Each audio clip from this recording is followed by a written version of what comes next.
Welcome back. Some Singapore doctors are seeing more younger people coming in with heart problems that could lead to more serious conditions later in life. The worrying trend is happening as the number of heart attacks continue to rise. It now stands at more than 12,000 a year compared to about 8,000 a decade ago, and that's according to a national registry. Now, for more on this, we have CNA's Sherlyn Seah here in the studio. Sherlyn, welcome. So first of all, tell us more about this situation that seems very concerning. Well, as we know, heart attack cases have risen in Singapore over the years, and basically the worrying thing is that it will just continue to grow as, of course, with Singapore's demographics and with lifestyle habits, especially of the modern age. So even though the year hasn't ended, there has been some forecasts from some medical researchers in the National University Health System that they expect around 480 heart attacks per every 100,000 people in Singapore this year. And that number is just going to grow to over 1,400 by 2050. So certainly you can see the rise already there. And this is just considering that we're just looking at heart attacks. It's just one condition. But you have so many other heart conditions, a whole range of them that could happen to not just traditionally we think of it happening to the older people. But now what we're seeing is that even younger people are also presenting with that. So I talked to some doctors, cardiologists. They said that they have noticed more instances of younger people presenting with certain heart conditions. So, we may all know just last month there was a case of this marathon runner after the 2XU compression run. Last month, he died. And just in December as well, there was another case of another runner who died after the Standard Chartered Marathon. So certainly all these cases were quite alarming, and it's not the only cases that have happened in Singapore's history as well. So of course, these two recent cases, they just happened, so they're still under investigation. We can't pinpoint the exact cause yet. But what we do know is that traditionally, many of these cases are linked to the heart. So if you look at the Standard Chartered Marathon, for example, there were 2 cases of deaths in 2011 and in 2016. And investigations did reveal that the 2 of these were indeed linked to heart conditions.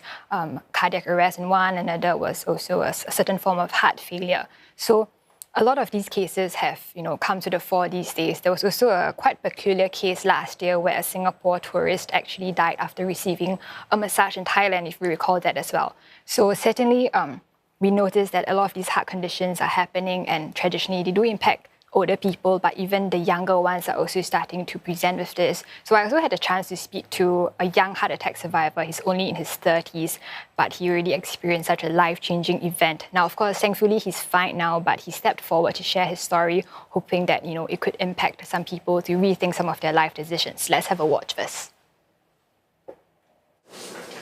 About 2 years ago, Alvin Mercado was accompanying his young daughter to the family doctor when all of a sudden, he was the one in need of medical attention instead.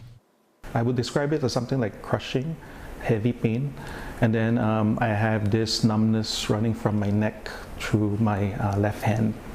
And I was wearing a mask, and I recall that I couldn't breathe at all. Because I was difficulty in breathing, I was trying to catch my breath.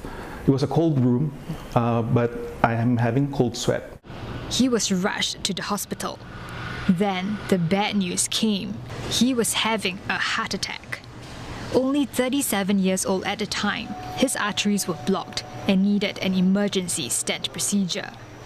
His family had to take care of him, and Alvin is now undergoing a cardiac rehabilitation program. Looking back, he says he shouldn't have ignored the warning signs, given his family history of heart disease. 4 weeks prior to the massive heart attack, the first one, every week I'm feeling the same symptoms. So I have that very heavy, crushing pain on my chest, that numbness on my hands, and cold sweat. These are the classic traits. I brush it off as because it went away after 15 minutes. So I brush it off as something like a transient kind of fatigue. He's now reminding everyone to be vigilant and to correct any misconceptions. I thought heart attack would only happen to people of 50s or 60s, and for all people like me, right? And so that is something that I only have 2 choices, right? One is I don't do anything, I just cry about it, or I pick myself up. And that grit and determination and looking at my family, I knew I had to do something about it. And so that is a turning point in my life to carry forward. So a very eye-opening account there, Sherlyn. What are these heart conditions then that could become life-threatening, especially hidden among the young? So for more info, I spoke to the National Heart Centre, and every year it handles over 120,000 patient consultations. And that's already a rise from just 80,000 in 2006. So what they tell me is that one of the most common causes would be coronary artery disease. That's where, the arteries leading to the heart get blocked. And that's similar to what Alvin, as we just saw, experienced as well. So this is often caused by chronic conditions, hypertension, if high cholesterol or high blood pressure. All this could, build up that storm that could eventually lead to a heart attack. So, and for younger people who have gotten heart attacks as well, the doctors tell me that there are more risk factors in addition to, these chronic conditions that could lead up over time. A big factor for young people below the age of 40 is history of smoking. Now, this impacts around 60% of the patients they've seen. And then another 20% would have family history of heart disease. So, and one condition that's often overlooked as well that could lead to a heart attack or other cardiac arrest in the long run is actually something called heart arrhythmia. And this was actually what also caused the sudden cardiac death of that Singapore Standard Chartered Marathon runner in 2016. And this happens when there is abnormal or irregular heartbeat. So to demonstrate this, perhaps we could listen to some audio examples. So first, let's have a listen to example 1.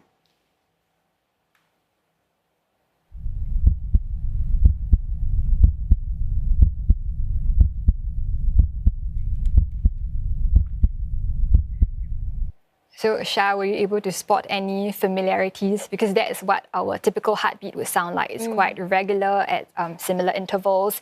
And so typically for our heartbeat, it happens at a rate of 60 to 100 beats per minute. And then, for example, if we do sports, then that could increase to about 200. But for cases of heart arrhythmia, as we've talked about, so that's where it's a bit irregular. Sometimes it can be quite fast. Let's have a listen to what that could sound like.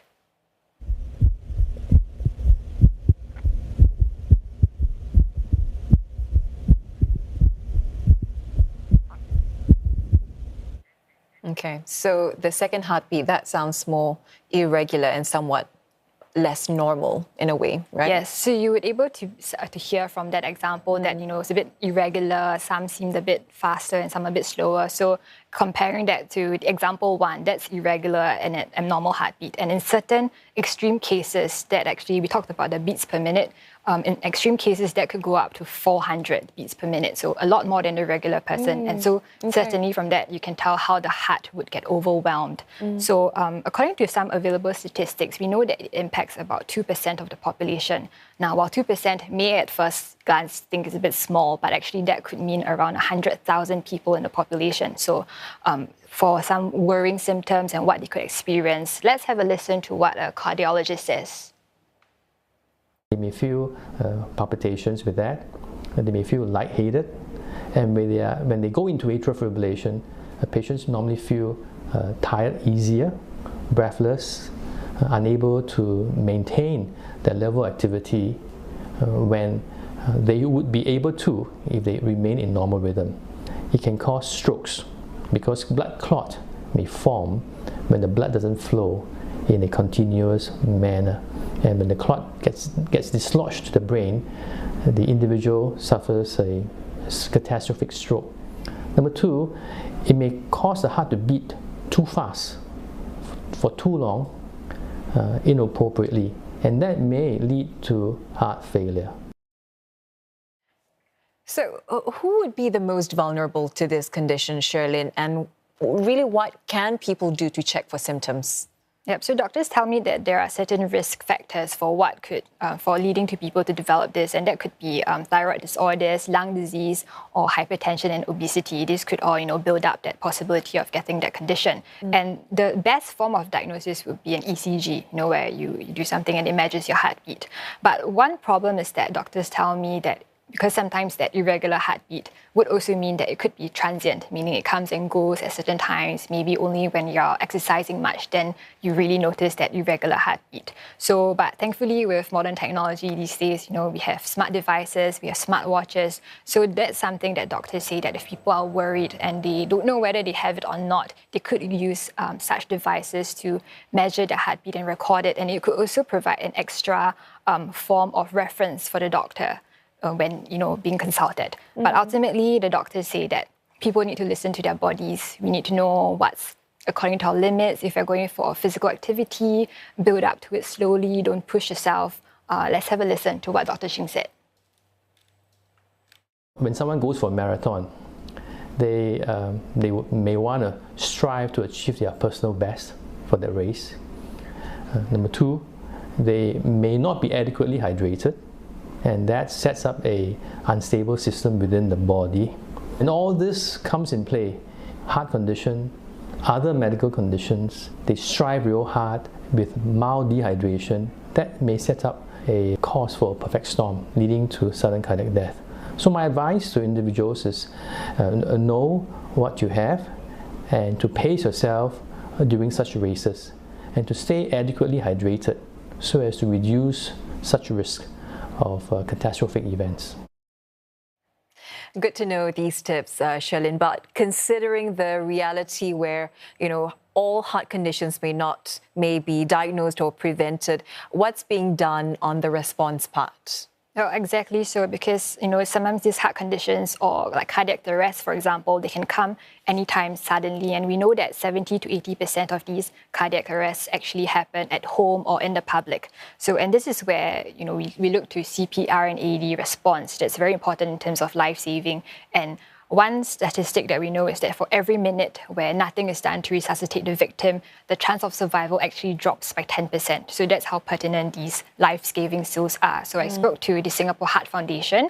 They oversee life-saving training, these courses, and they tell me that they are boosting training efforts to know that people know how to react when they come across such a situation.